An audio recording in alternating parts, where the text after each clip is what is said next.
is with a great pleasure and honor that I all execute my humble duty to welcome you to address us. You are most welcomed, Your Excellency.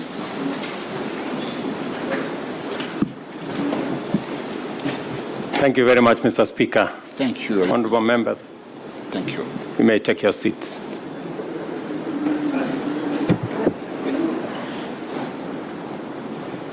This podium is a bit high or something.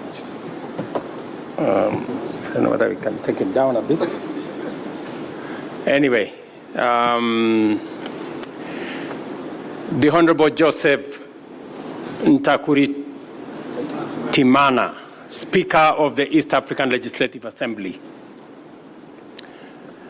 Honorable members, the Secretary General of the East African Community, members of the Diplomatic Corps, distinguished guests, ladies and gentlemen. Let me first take this opportunity on behalf of the government and people of Kenya to welcome honorable members from Yala to Nairobi, and it is my wish that you will enjoy deliberations in Nairobi and also have time to enjoy Kenya. Mr. Speaker, let me apologize because I have been away from Parliament for now more than 10 years. And I found myself doing the wrong things. Because when it was time to applause, I found myself clapping. And I know that is not the tradition in Parliament. I had to remind myself.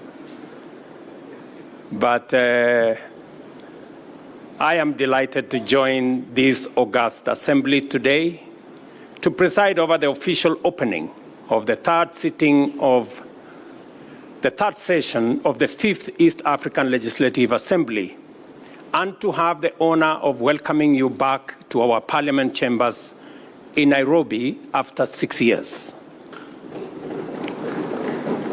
It is immensely gratifying to note that the work of intensifying the integration of East African community has proceeded at an encouraging pace, so that while much remains to be done for us to accomplish our aspiration, the progress we have made has taken us closer to it incrementally. It is no overstatement to acknowledge the contribution of this assembly towards making this progress possible. At the beginning of this session, it is appropriate to reaffirm our collective devotion to the constitutive aspirations of our community and therefore the objectives of East African regional integration. There is no denying that our vision to be a prosperous, competitive, secure, stable, and politically united East Africa is taking shape at a higher rate than before. The ultimate aim of this noble enterprise is to transform and translate economic, political, and social, as well as cultural integration into a positive impact on the well-being of every citizen of East Africa.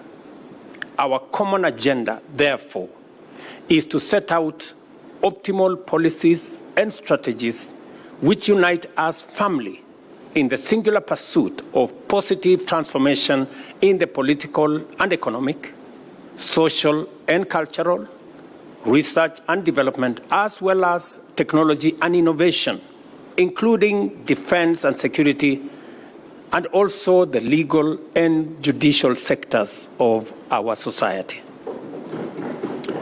It is fair to say that much of our efforts cannot proceed, let alone succeed, without the loyal contribution and hard work of our community's legislative organs. This organ of Yala, as well as the respective parliaments.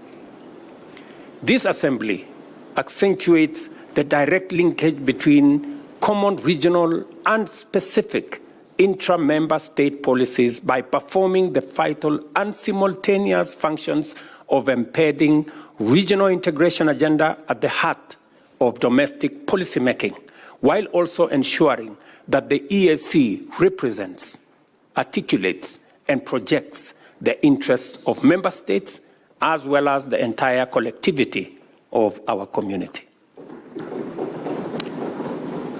Our people's journey to a prosperous, competitive, secure, stable, and politically united East Africa entails the implementation of policies and establishment of institutions under the four well-known pillars of our integration, namely a customs union, a common market, monetary union, and a political federation.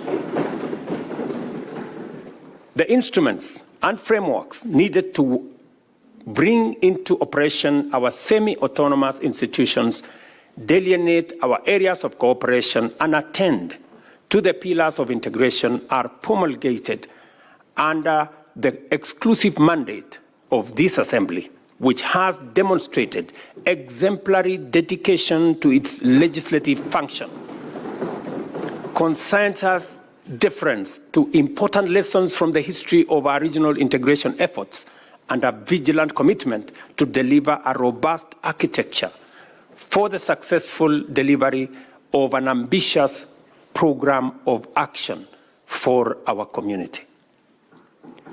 By dint of a consistent drive to implement our collective vision for integration, this Assembly has enabled us to overcome the shortcomings which rendered the first East Africa community so vulnerable that it ultimately collapsed, and to make significant progress on each pillar of integration, thereby making EAC a resilient, dynamic, progressive region on the threshold of historic transformation. Our customs union is on the move, with this Assembly creating legislative frameworks to establish a common external tariff, uniform customs rules and procedures, and common rules of origin. And I want to congratulate members here for being patriotic to EAC and making sure these instruments are in place. These frameworks also provide for the elimination of non-tariff barriers and the implementation of a single customs territory, one-stop border posts, as well as the facilitation of the development of regional and national trade information portals. For example, in a couple of weeks, President Museveni and I will be launching the one-stop border post in Swam, a border between Kenya and Uganda, complete with a road connecting both countries that was sourced by funding that was collectively undertaken by the government of Kenya and the government of Uganda. Similarly, the Assembly has provided the framework to conclude the COMESA EAC SADC tripartite free trade area agreement. The signing of the agreement establishes the African Continental Free Trade Area also, and the adoption of the EAC e-commerce strategy. As you are aware, the bringing together of the tripartite agreement will bring 27 countries into one common market with a GDP of approximately $750 billion. That will make it possible for East Africa, parts of North Africa, and the whole of South Africa to trade together and to eliminate trade barriers that consistently stand in the way in our quest to enhance and expand business, trade, enterprise in our region. Consequently, the turnaround time for trucks has reduced significantly along all our transport corridors, and the clearance in time at border crossings has reduced by 84%, making trade more efficient in our region. This is why intra-EAC trade holds the highest position among trading blocs in our continent at 25%.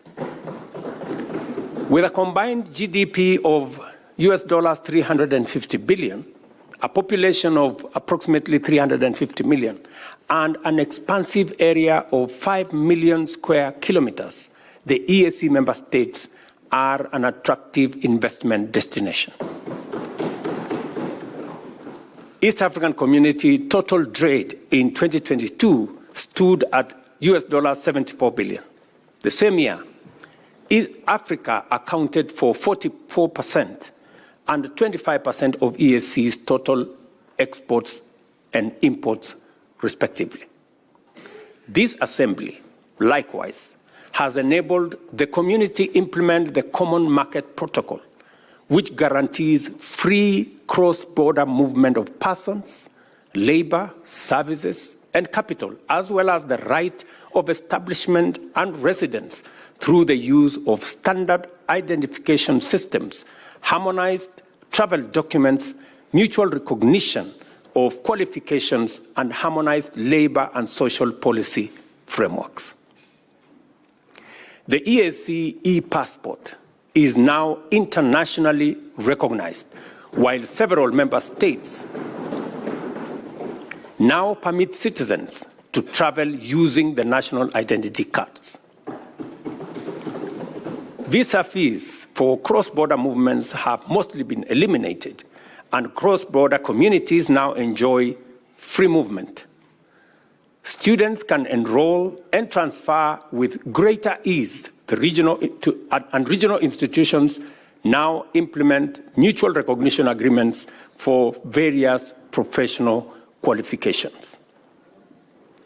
To actualize the East African Monetary Union by 2031, because that's our aspiration, this assembly must provide the necessary framework to anchor the full implementation of the customs union and common market protocols, especially through the establishment of vital organizations such as the Monetary Institute, Bureau of Statistics, Financial Services, as well as the Surveillance and Enforcement Commissions. I know this is already in your radar, and it is our hope, as members of the summit, that you will discharge your responsibility of making sure these instruments are in place to facilitate the greater integration of our union. Additionally, the Assembly should facilitate the convergence of criteria for macroeconomic governance and provide for the harmonization of both fiscal and monetary policies. The fourth pillar of East African integration, the political federation, depends on effective cooperation in the fields of political affairs, regional peace and security, as well as defense cooperation. The transitional model for our federation is already in place in the form of the East African Political Confederation, under which we have been able to deploy the East African Community Regional Force, for example, to restore peace and security in Eastern DRC, while other achievements under the transitional model include the Chief Justice's Forum to strengthen the rule of law, enhance access to justice, and facilitate the evolution of a distinct East African jurisprudence. Similarly, the other platforms have been established to enable progressive engagement between national institutions through the exchange of information, skills, and capacity, and developing common regional standards in such diverse fields as good governance, election management, and human rights institutions, and institutions that govern anti-corruption. We now have in place protocols on defense, as well as peace and security, together with the EAC Mutual Defense Pact, the EAC Early Warning Mechanism, Protocol on Combating Illegal Drug Trafficking, and EAC Interreligious Council, and a framework for conducting public participation on the establishment of the political federation, which has already been concluded in Kenya, in Uganda, and in Burundi, And we already made a decision last year in Arusha that that process must be concluded in the other remaining states by June this year, so that we can have a way forward. And I want to tell you, when this exercise was conducted in Kenya, it received overwhelming endorsement by the people of Kenya. It received similar endorsement in Burundi and in Uganda. I want to urge members of parliament who are here from our sister states of Tanzania, Rwanda, DRC, and South Sudan to assist the EAC Secretariat and the team that is mandated to carry out this exercise, that this exercise be concluded as we have asked from the Summit of the Heads of State by June, so that we can begin to make steps in the right direction. And if there is an institution that will assist us in actualizing the aspirations of East Africans, it is this parliament. There is no doubt that as a result of the progress made in entrenching our regional integration as a social, cultural, political, and economic reality, East Africa is emerging as the beacon of unity, stability, security, and progress, and the beating heart of Pan-African integration and the engine of the Africa Continental Free Trade Area, as well as the epicenter of Africa's move to position itself as the next frontier of global investment and industrial transformation. That is why, honorable members, we have grown tremendously from 3 founding partner states to 8 countries, connecting the Indian Ocean to the Atlantic, serving 350 million citizens and forging a major market. These achievements are chiefly due to the contribution, to a great extent, by the East African Legislative Assembly. The work that this assembly does matters to us as governments and matters to the people of East Africa. We must therefore remain focused on what is at stake, committed to complete the outstanding work, and determined to do our very best at all times when called upon to serve the people of our region. Peace, stability, and security must remain our foremost concern, because they are the foundations that underlie all pursuit of growth, development, and prosperity.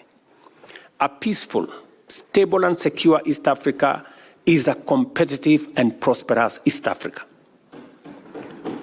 As we work and as we continue to work on such challenges to the growth of trade and investment, as persistent on non-tariff barriers, distracting and costly trade disputes, conflicting tax regimes, weak enforcement, and inadequate resources, we must also take seriously the fundamental shortcomings to our agenda, that is low involvement of the private sector, even as we prepare to get and stay on top of emerging threats in the digital space as well as climate change.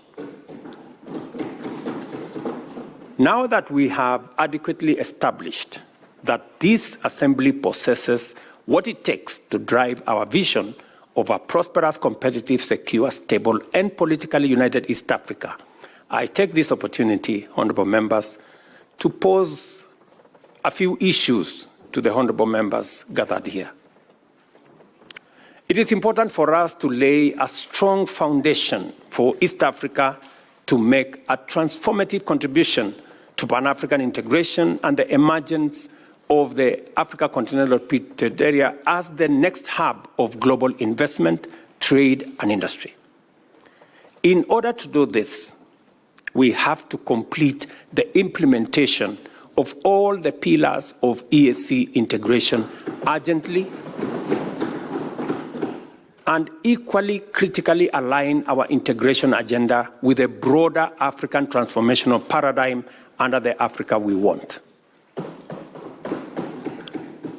Secondly, we must provide a strong framework for achieving rapid leapfrogging and the development of sustainable competitive advantage in emerging high-tech fields, such as the digital economy in general, and artificial intelligence, automation, robotics, and machine learning, in order to stay ahead of both threats and opportunities that will continue to unfold in a rapidly digitizing global economy.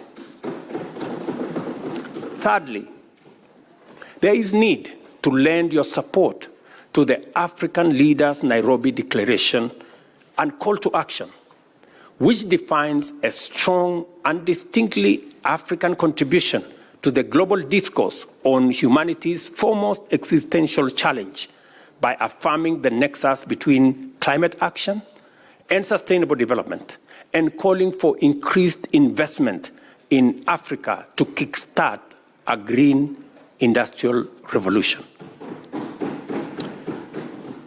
Let me explain, because it is important. When we met in Nairobi last year,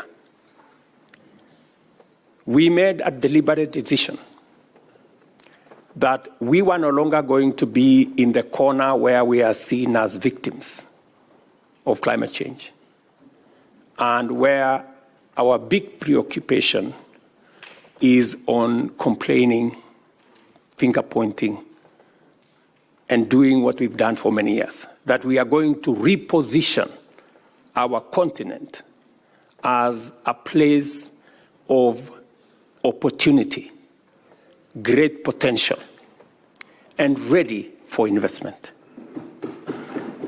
Because indeed, it is no longer tenable for us to continue wearing the badge of conflict and disease and poverty, when in our borders we have the largest deposits of mineral. In fact, 30% of world natural minerals and natural resources are in our continent.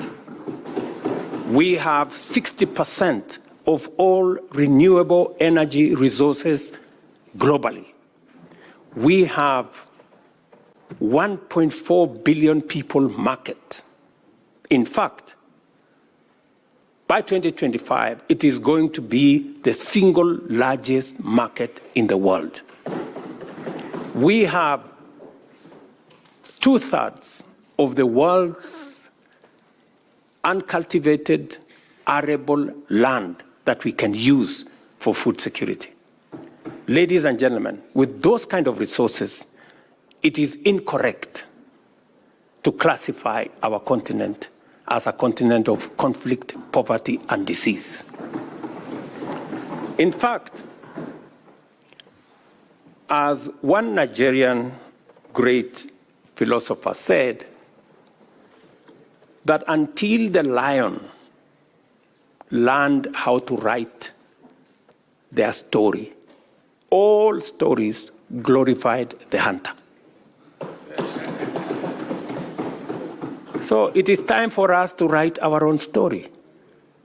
And our own story is not about disease, it's not about conflict, it's not about poverty.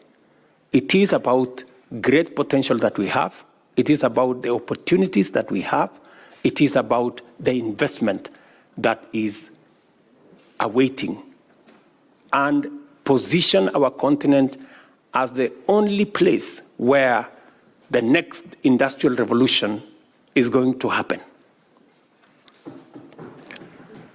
And therefore, it is important for you as legislators from EAC to appropriate this position so that together we can push a new narrative for our continent.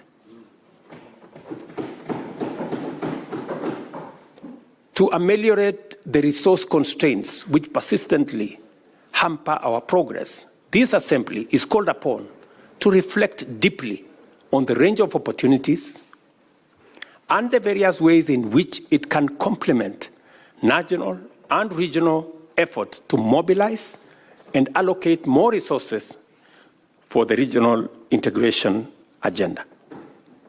And as you do that, you must have in sharp focus what we are doing in EAC and how we can complement what we are doing as a continent. In particular, I challenge you to apply your deliberative bandwidth to the forthcoming World Bank Group's International Development Association, IDA Summit. And let me explain what we are going to do in this summit. When we had this conversation last year, and our development partners realized that we were changing the narrative about our continent and that we no longer wanted to be victims, we wanted to be part of the solution. They asked me to host the first IDA replenishment, what we are calling IDA 21 replenishment here in Nairobi, together with the World Bank.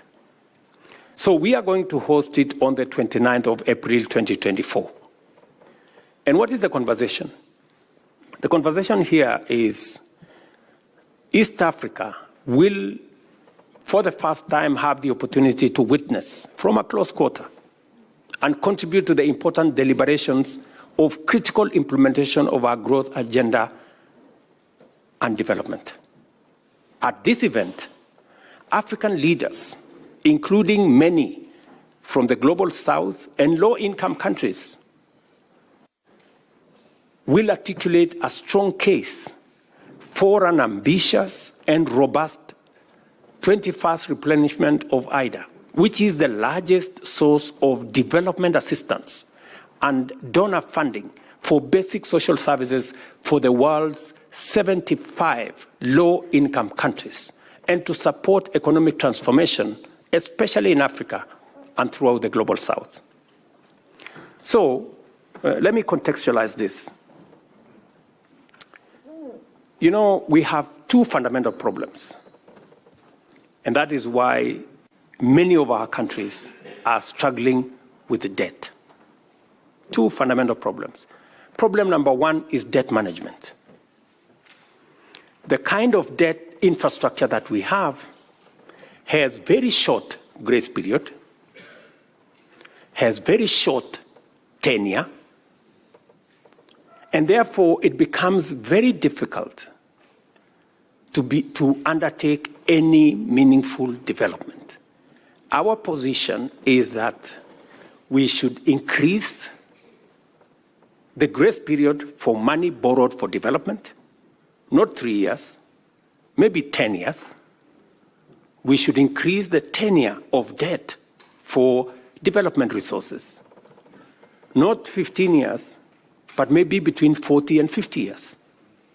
That way, when you mobilize resources for development, you have adequate time to be able to undertake that development without the constraints of having to repay this debt. That is number one. Number two, the other problem that we have in the whole of financing development is what we are calling responsible sovereign lending. What do we mean by that? We're saying it is no longer tenable for us to have this big animal called credit rating, where countries using arbitrary formula are rated here, and if you don't do certain things, you are taken down, and as you are taken down, you pay more interest. It is also, we need to have a conversation about credit rating agencies, and we need to have a conversation about risk assessment. Because there is perceived risk that becomes larger than real risk. And that perceived risk is pushed by certain quarters to make Africa uncompetitive. And that is the reason why, while others are accessing development resources at 1 or 2%, most African countries are accessing development resources in markets at between 10 and 15%. Explain to me, honorable members, if one set of countries are accessing development resources at 1, 2%, and another is accessing between 10 and 15%, is it realistically possible for us to grow at the same rate? No. This is the conversation we must have. You know? And we must remove this arbitrary unfairness. You know, this arbitrary unfairness from global financing. And that is why we are saying we must have a thorough conversation about the reform of multilateral development banks and the whole international financial architecture as a whole. When we started this debate a year ago, we looked like mad people.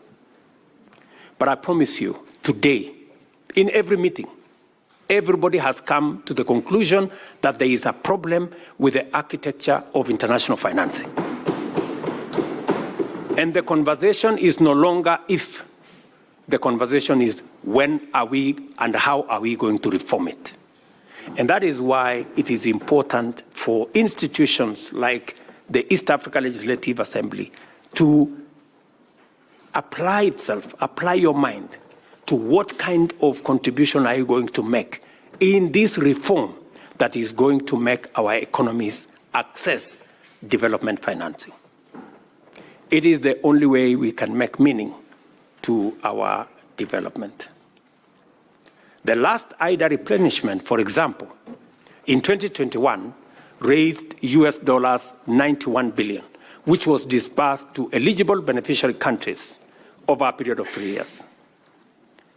The Kenya Summit that we are holding in April aims to highlight to donors and other development partners critical priority target areas of development financing in Africa and in our region, make the case for a significantly higher level of financing in IDA 21 cycle, and support East African countries to effectively address development challenges and exploit the huge opportunities that we have in our region. This is the candid conversation we're going to have. And I am very confident that the fact that World Bank accepted that this was a necessary exercise confirms to us that somebody somewhere is listening to what we are saying. You know? And our position is, it is not going to be done until it is done. Yes. I have invited my fellow heads of state and government to participate in this highly important platform.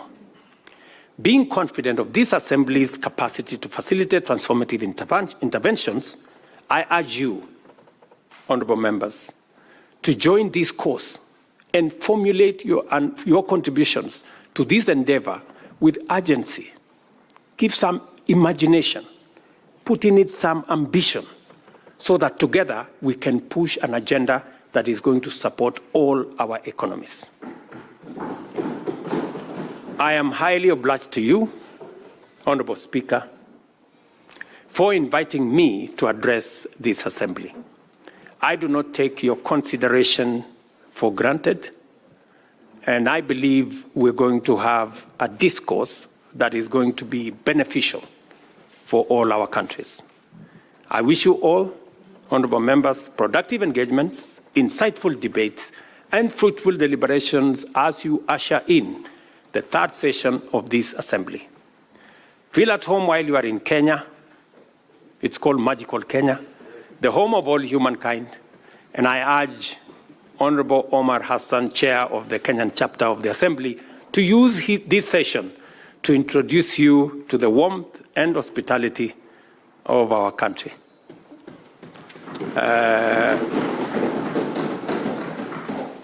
And I urge you, Honorable Hassan, to make that only in places that are licensed. And in no other places. So, honorable members, I really wish you well while you are in Kenya. And maybe by conclusion, the speaker did make reference to what we are doing as East Africa.